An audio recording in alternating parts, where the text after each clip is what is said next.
የክርስቶስ ቤተሰቦች እንደምን ቆያችሁኝ? ዛሬ እንደ እግዚአብሔር ቅዱስ ፈቃድ ከቁጥር 1 የቀጠለውን ቁጥር 2 ትምህርታችንን እንደ እግዚአብሔር ቅዱስ ፈቃድ የምንማረው በልባችሁ መታደስ ተለወጡ በሚል ነው። ሐዋርያው ቅዱስ ጳውሎስ ወደ ሮሜ ሰዎች ምዕራፍ 12 ቁጥር 2 ላይ በልባችሁ መታደስ ተለወጡ። መታደስ ያለብን በስጋዊ ሕይወታችን የበደልነውን በደል በንስሐ ሰውነታችንን በማጠብ ነው። ልቡናችንን ከቂም ከበቀል በማጽዳት ነው እንጂ ሃይማኖትን አድሱ አልተባልንም። ያንን አጉልቶ የሚያሳየንን ትምህርት ነው እያየን ያለነው። ባለፈው ቁጥር 1 ላይ እስከ ቁጥር 5 ያለውን እስከ ቁጥር 6 ያለውን የታድሳውያንን አካሄድ በሚገባ ዘርዝረን አይተናል። አሁን ሰባተኛውን እስቲ ዓላማቸውን እንየው።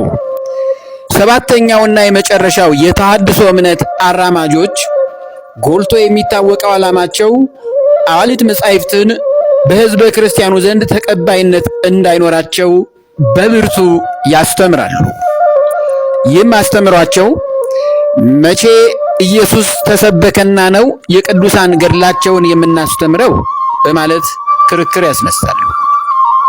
እንዴ ቅዱሳን ገድላቸውን ስናይ እኮ እኛ ዛሬ ለክርስቶስ ቆመንለታል፣ የክርስቶስ ጠበቃ ነን፣ የክርስቶስ እውነተኛ ልጆች ነን እያልን ስጋዊ የሆነ ፉከራ እያደረግን ጽድቅ ግን ጠብታ ያክል የሌለንን የዚህ የ8ኛው ሺህ ዘመን በየትኛውም አቅጣጫ ያሉ ለክርስቶስ ቋሚ ጠበቃ ነን የሚሉ ሁሉ ሊያስተውሉት የሚገባው አባቶቻችን ቅዱሳን እስከ ደም ጠብታ የደረሱት ለማፍቀር ነው። ስለ ጌታችን መድኃኒታችን ኢየሱስ ክርስቶስ ንጹሕ የሆነውን ፍቅራቸውን የገለጡት እስከ ደም ጠብታ ራሳቸውን አንገታቸውን ለሞት እየሰጡ ሐዋርያው ቅዱስ ጳውሎስ አንገቱን ለሰይፍ የሰጠው ስለ ኢየሱስ ክርስቶስ ፍቅር ነው። አባታችን ሐዋርያው ቅዱስ ጴጥሮስም የቁልቁሊት የተሰቀለው ስለ ኢየሱስ ክርስቶስ ፍቅር ነው። በመጽሐፍ ቅዱስ ያልተጻፉ ብዙ ቅዱሳን ገድላቸው እንደሚነግረን ስለ ኢየሱስ ክርስቶስ ፍቅር ነው። የአባቶቻችን ቅዱስናቸው ክርስቶስና ክርስቶስ ብቻ ነው። ይህንን ማስተዋል ያስፈልጋል። መቼ ክርስቶስ ተሰበከና? አባቶቻችን እኮ ክርስቶስን በደንብ አድርገው ነው በዓለም ባላውያን፣ በክፉ ነገስታት፣ በጨካኞች ዋና ዋና መሪዎች ሳይፈሩ ኢየሱስ ክርስቶስን ከፍ ከፍ ያደረጉት። ዛሬ የክርስቶስ ጠበቃ ነን ብለን ግን የክርስቶስ ባለሟሎችን መንቀፍ በራሱ ትንሽነት ነው። ለምሳሌ አዋልድ መጻሕፍት የምንላቸው አንደኛ የዓመቱ ስንክሳር፣ ሁለተኛ ገድላት መጻሕፍትን፣ ሶስተኛ ድርሳናት መጻሕፍትን፣ አራተኛ ታምራት መጻሕፍትና ወዘተ ናቸው። የጸሎት መጻሕፍት የምንላቸው ደግሞ ለምሳሌ ብንዘረዝራቸው መዝሙረ ዳዊት፣ ውዳሴ አምላክ፣ ውዳሴ ማርያም፣ ቅዳሴ ማርያም፣ መልክዓ ኢየሱስ፣ መልክዓ ማርያም፣ ሰኔ ጎለጎታ፣ በአጠቃላይ መዝገበ ጸሎት መጻሕፍት አይቀበሉም። እነዚህ ናቸው የኛ የኢትዮጵያ ኦርቶዶክስ ተዋሕዶ ቤተክርስቲያን የጸሎት መጻሕፍት። ወገኖቼ ሆይ ከመጽሐፍ ቅዱስ ማስረጃ መጥቀስ እንችላለን። ስንክሳርና ገድላት መጻሕፍት የቅዱሳንን ስለ ኢየሱስ ክርስቶስ ፍቅር የተጋደሉትን ገድል የሚዘክሩ ናቸው እንጂ እነዚህ መጻሕፍት የክርስቶስን አምላክነት የሚያደበዝዙ አይደለም። ይልቁንም አጉልተው የሚያሳዩን ብርታታቸውን፣ ለአምላካቸው ያላቸውን ፍቅር አይተን እንዳንድን እነዚህን መጻሕፍት ዲያብሎስ በሰዎች አድሮ ይከለክለናል። መጠንቀቅ ያስፈልጋል። አባቶቻችን ቅዱሳን ስለማን ብለው ነው ራሳቸውን ለሞት አሳልፎ የሰጡት? ስለማን ነው? ስለ ኢየሱስ ክርስቶስ ፍቅር ብለው ነው። ይህንን ነው ማወቅ ያለብን። ሐዋርያው ቅዱስ ጳውሎስ እነዚህ ቅዱሳት መጻሕፍት መልካም እንደሆኑ ለሕይወታችን ብርሃን መንገድ እንደሆኑ እንዲህ ሲል መልእክቱን በመንፈስ ቅዱስ ለወለደው ልጁ ለታላቁ ጢሞቴዎስ ይህን መልእክት ጽፏል። ሁለተኛ ጢሞቴዎስ ምዕራፍ 3 ከቁጥር 14 እስከ 15 ላይ እንዲህ ይላል፣ አንተ ግን በተማርክበትና በተረዳህበት ነገር ጸንተህ ኑር፣ ከማን እንደተማርከው ታውቃለህና ከሕፃንነትህም ጀምረ ክርስቶስ ኢየሱስን በማመን መዳን የሚገኝበትን ጥበብ ሊሰጡህ የሚችሉትን ቅዱሳን መጻሕፍትህን አውቀሃል ነው ያለው። ምንድነው ያለው? መዳን የሚገኝበትን ጥበብ ሊሰጡህ የሚችሉትን ቅዱሳን መጻሕፍትን አውቀሃል ነው ያለው። ይሄ ነው የእግዚአብሔር ሰው ፍጹምና ለበጎ ሥራ ሁሉ የተዘጋጀ ይሆን ዘንድ የእግዚአብሔር መንፈስ ያለበት መጽሐፍ ሁሉ ለትምህርትና ለተግሳጽ ልብንም ለማቅናት በጽድቅም ላለው ምክር ደግሞ ይጠቅማል ነው ያለው። ይሄንን ነው ክርስቲያኖች የኦርቶዶክስ ተዋሕዶ ልጆች ማስተዋል ያለባችሁ። የተሐድሳውያን እምነትም ይሄንን ምስጢር እያያችሁ ወደ እውነተኛው መንገድ ተመለሱ። ቅድስት ቤተ ክርስቲያንን በመዝለፍ ክርስቲያኖችን በማሳዳድ በመንቀፍ በማዋረድ ጽድቅ አይገኝም። ከእንደዚህ አይነትም ነገር ተቆጠቡ፣ ወደ ልቦናችሁ ተመለሱ። ክርስቲያኖች በማስተዋል ማወቅ ያለባችሁ ሌላው ጉዳይ ከላይ ከዘረዘርናቸው ውጪ በአንዳንድ ምንደኞችና ጥቅመኞች ከነዚህ ቅዱሳት መጻሕፍት ውጪ ያልተፈቀዱ የአጋንንት መጻሕፍት ተደባልቀው ሕዝበ ክርስቲያኑን የሚያደናግሩ ሰይጣናዊ መጻሕፍት እንዳሉ ቀድመን ተረድተን በዚህም ጉዳይ ምንም አይነት ነገር ቢናገሩን ምንም አይምሮ መረበሽ እንዳይኖረን ልንጠነቀቅ ይገባል። ለምሳሌ የመጀመሪያው አውደ ነገሥት መጽሐፍ አንዱ ነው።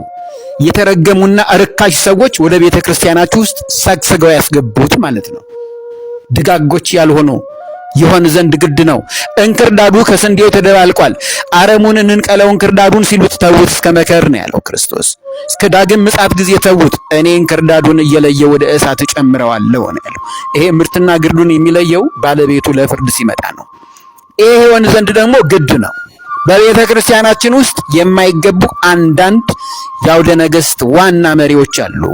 ሁለተኛው መልክዓ ሰይጣን፣ ሶስተኛው ባጋንንት ህቡ ስማቸው የሚዘጋጀው ክታብ ናቸው። እነዚህና እነዚህን የሚመስሉ ሁሉ ፈጽሞ በቤተ ክርስቲያናችን ተቀባይነት የላቸውም። ይህን ነው ማወቅ ያለባቸው። ተሐድሳውያንም ፕሮቴስታንትም ካቶሊካውያንም በሌሎች ቤተ እምነት ያሉት ሁሉ ኦርቶዶክሳውያን ጭምር እኛ የተዋህዶ ልጆች ማወቅ ያለብን ይህንን ነው። በተጨማሪም አብያተ ክርስቲያናትን፣ ገዳማትን፣ የሰንበት ትምህርት ቤት ዕውቀት መቅሰሚያ አዳራሾችን፣ ሰንበቴ ቤቶችን ወዘተ ወደ ሙዚየምነት የመቀየርም ብርቱ ዓላማ አላቸው። የእግዚአብሔር ቤተሰቦች ስለ ተሐድሶ እምነት ድርጅት ዓላማቸው እንዲህ አይነቱን አፍራሽ ተልእኮ እንዳላቸው በምንም መንገድ እንዲያውቁ አይደረግም። ይህም ዓላማቸው ግቡን እንዲመታ ቀንና ሌሊት እንቅልፋቸውን በማጣት የሚተጉትን ዋናው ዓላማ ዋና የሚባሉትን መሪዎቻቸው ብቻ ናቸው ይህንን እውነት የሚያውቁት። በተቀረ ተከታዮቻቸውም ይህን ምስጢራዊ ክፉ ተግባራቸውን አያውቁም። ባጭሩ የተሐድሶ እምነት አቀንቃኞች ከሌሎች ቤተ እምነት ጋር የመጽሐፍ ቅዱስ አስተምህሯቸውና አተረጓጎማቸው ሁለቱም አንድ አይነት ናቸው። የአንድ ሳንቲም ሁለት ገጽታ ናቸው። ከፕሮቴስታንት ጋር የተሐድሶ እምነት ተከታዮች አንድ አይነት ዓላማ ነው ያላቸው። ይህን በማወቅ እምነታችሁን ኦርቶዶክሳውያን የተዋህዶ ልጆች ጠብቁ። በመጽሐፍ ቅዱስ በሚገባ ተረጓጎም መታደስ ያለበት ሃይማኖት ሳይሆን ልቡናችንን ከኃጢአት ሰውነታችንን ከበደል በንስሐ ማንጻት እንደሆነ ቅዱሳት መጻሕፍትና መጽሐፍ ቅዱስ በሚገባ ያስተምሩናል። እንመልከት እስቲ። አንደኛው ማስረጃ መዝሙረ ዳዊት ምዕራፍ 50 በቅንፍ 51 ከቁጥር 10 ላይ እንዲህ ይላል፣ አቤቱ ንጹሕ ልብን ፍጠርልኝ፣ የቀናውንም መንፈስ በውስጤ አድስ ነው ያለው። ሃይማኖት አይደለም የሚታደሰው፣ ልቡናን ከኃጢአት ሰውነትን ከኃጢአት እድፍ በንስሐ ማደስ ማለት ነው። በልባችሁ መታደስ ተለወጡ ያለው ሐዋርያው ቅዱስ ጳውሎስ ይህንን እውነት ነው።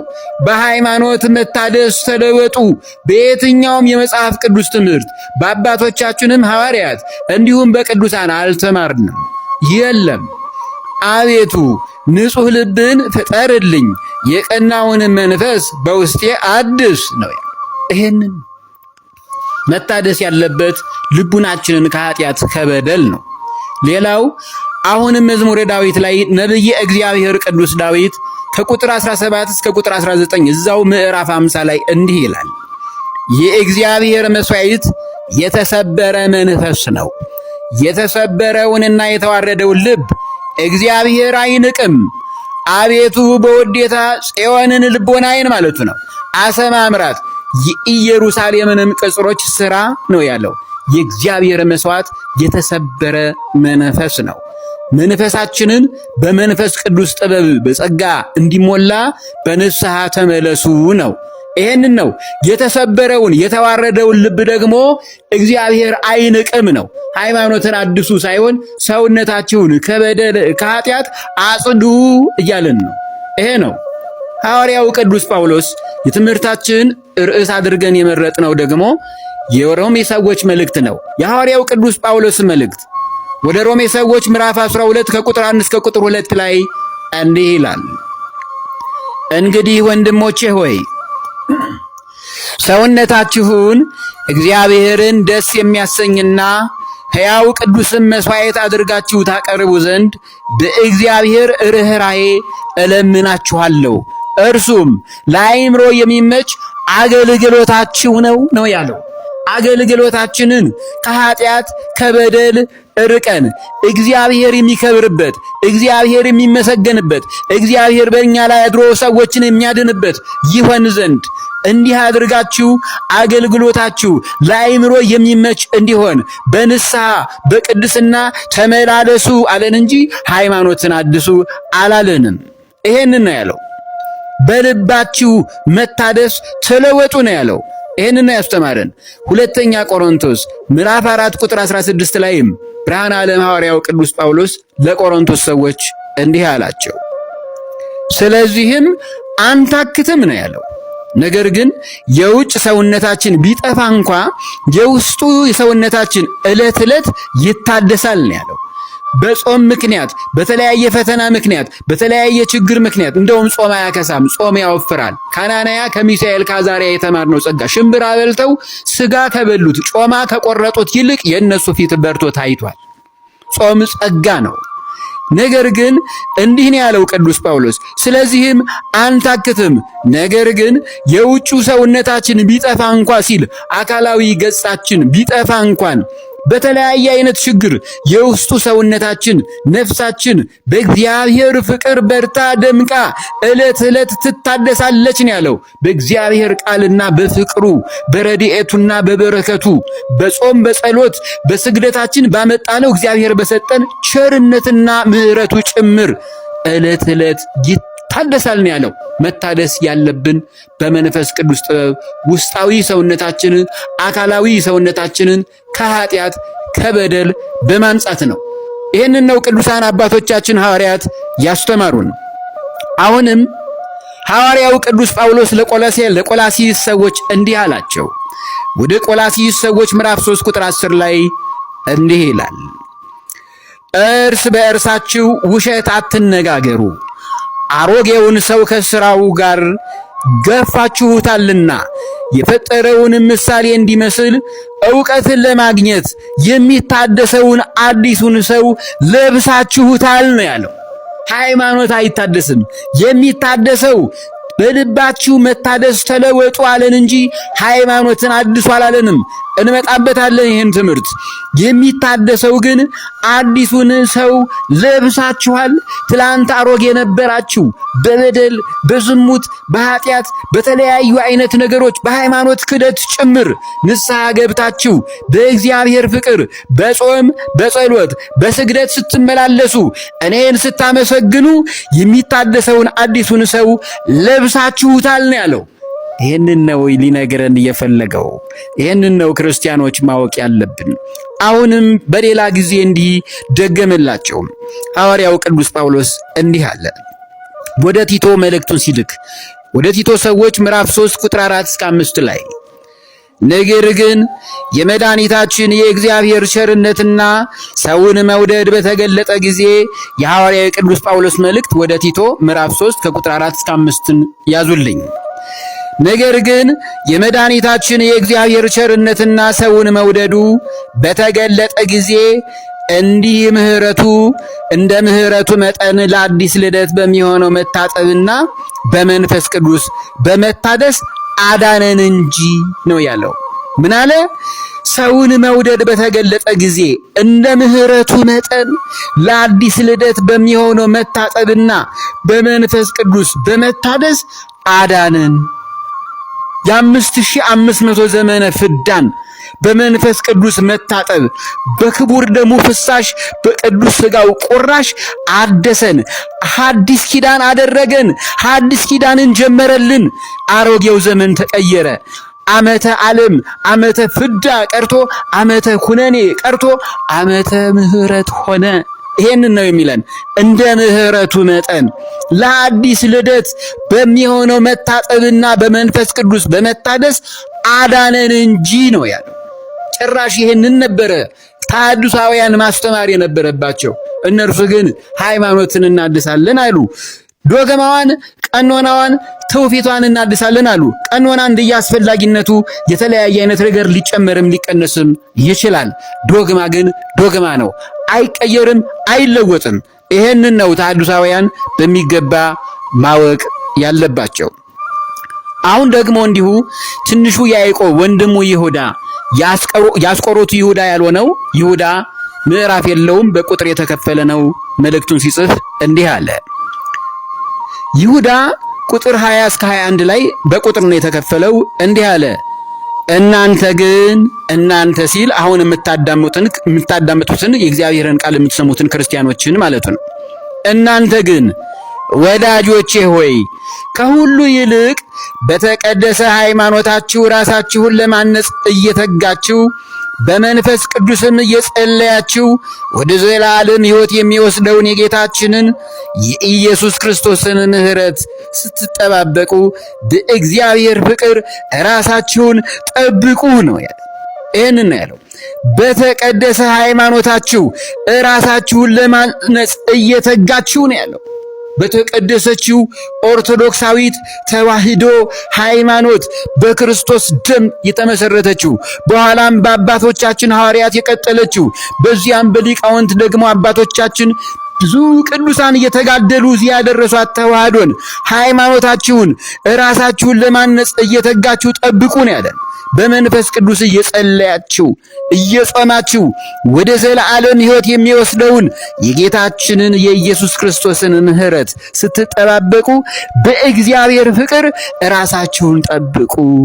ሃይማኖታችንን መሰረታችንን ይዘን በእግዚአብሔር ፍቅር በሌሎች ቤተ እምነት ያሉትን ሳናንጓጥጥ ሳንጠላ በእግዚአብሔር ፍቅር ከሰዎች ጋር በደስታ እየኖርን ቅድስና መልካምነት በእኛ ሕይወት ውስጥ እየበራ የጠፉት ጭምር ተማርከው እንዲመለሱ የማድረግም ጸጋ አለና ብዙ በእነዚህ አይነት ነገር ላይ በሌሎች ቤተ እምነት ያለውንም ነገር ጥላቻ አናድርግ። በዚሁ ግን በእምነታችን እኛን ያጽናን። ይሄ ነው የጠፉትንም ይመልስልን። ቅዱስ አባታችን ይሁዳ ያስተማረን ይህንን ነው። አስቀድመን ከመጽሐፍ ቅዱስ እንደተማርነው መታደስ በሚለው ዙሪያ መታደስ ያለበት ልባችንን ከበደልና ከኃጢአት በንስሐ ማደስ እንደሚኖርብን በሚገባ ተምረናል። ኦርቶዶክስ ተዋሕዶ ሃይማኖታችን ዶግማዋም እስከ ዓለም ፍጻሜ ድረስ የማይለወጥና የማትቀየር የማትታደስ መሆኗን ከመጽሐፍ ቅዱስ ደግሞ እንዲሁ እንማራለን። ቁጥር 2 ትምህርታችን እዚሁ ላይ ይቆየን ካለን ጊዜ አንጻር ቁጥር 3 እንደ እግዚአብሔር ቅዱስ ፈቃድ የመጨረሻው ክፍል ነው። ይቀጥላል። ክርስቲያኖች በሚገባ ይህንን ቁጥር 1፣ ቁጥር 2፣ ቁጥር 3 ትምህርትን ተከታተሉት። መልካም ሰላም ቆዩልኝ።